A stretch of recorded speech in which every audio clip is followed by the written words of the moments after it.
জীবনে বড় হলে যে কত সমস্যা সেটা এখন আমি মুখোমুখি হচ্ছি। প্রথমত দিদি ছিল তার জন্য বেশি একটা মুখোমুখি হইনি, বাট এখন দিদির বিয়ে ঠিক হয়ে গেছে দেখে আমি যত বড় সমস্যার মুখোমুখি হচ্ছি এর থেকে মনে হচ্ছে কি আমার বাচ্চাকালেই ভালো ছিলাম। কেন যে বড় হলাম ভালো লাগে না মাথা। তো যাই হোক, চলো অফিসে যাওয়া যাক। অফিসের জন্য এমনিতেই লেট হয়ে গেল। উফ, এত টেনশন হচ্ছে যে কি হবে আজকে, মানে নিজেকে নিয়ে এতটা টেনশন আমি কখনো করিনি, বাট সাডেনলি আজকে থেকে টেনশন শুরু হয়ে যাচ্ছে। কি হবে আমার, ভগবান রক্ষা করো। চলো অফিসের রাস্তার কাছাকাছি চলে এসেছি, যাওয়া যাক আপাতত অফিসে।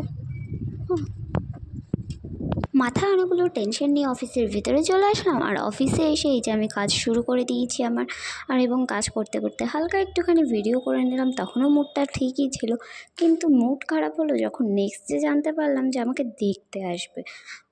ভাই সিরিয়াসলি আমার মুখ দেখে হয়তো বুঝতেই পারছো কতটা খারাপ লাগছে।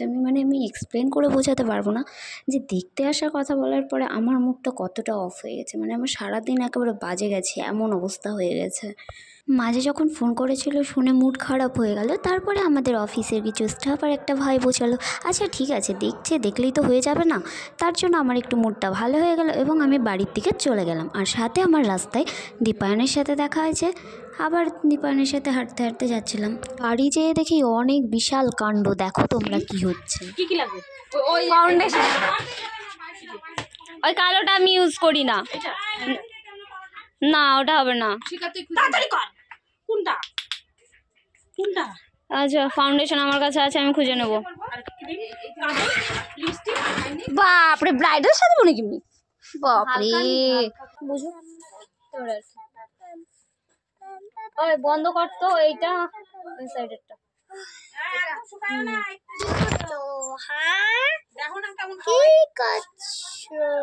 দেখতেই তো পাচ্ছো,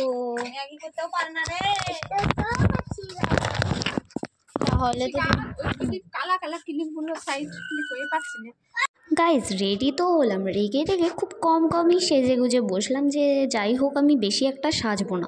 রাগ হচ্ছিল, হঠাৎ করে বিয়ে করতে আসবে, দেখতে এসছে।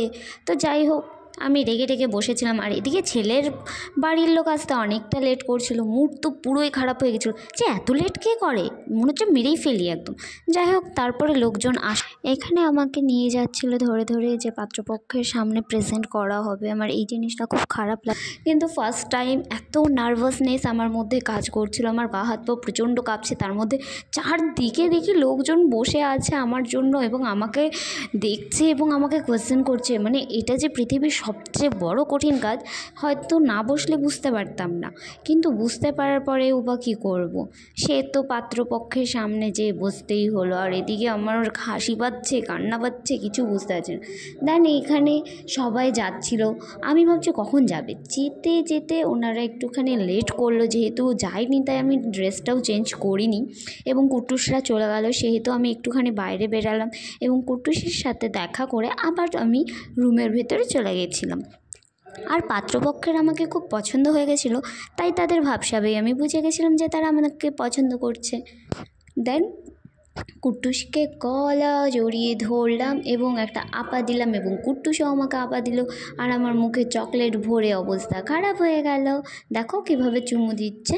আর এই যে এত মুখে চকলেট লেগেছিল, চুলেও একটুখানি লেগেছিল। তো সবাই চলে গেল। তারপরে ভাবলাম যাই এখন একটু শাড়িটা চেঞ্জ করে বসা যাবে, কারণ পড়াতে যেতে হবে। এবং সবাই চলে যাওয়ার পরে টাকা দিয়ে গেছিলো, একটু খুশি লাগছিল। পরে যখন বাবা বলল আমাকে বিয়ের কথা, যে ছেলেকে পছন্দ, বিয়ে দিয়ে দেবো 3 দিনের মধ্যে, সেই বিষয়টা আমার মাথায় আসার পরে আমি খুব কান্না করছিলাম, অনবরত কান্না করে গেছি এবং এই যে দেখতে পাচ্ছ কান্না করছি। যাই হোক বাকিটুকু জানতে গেলে দেখতে হবে পরের ভিডিও।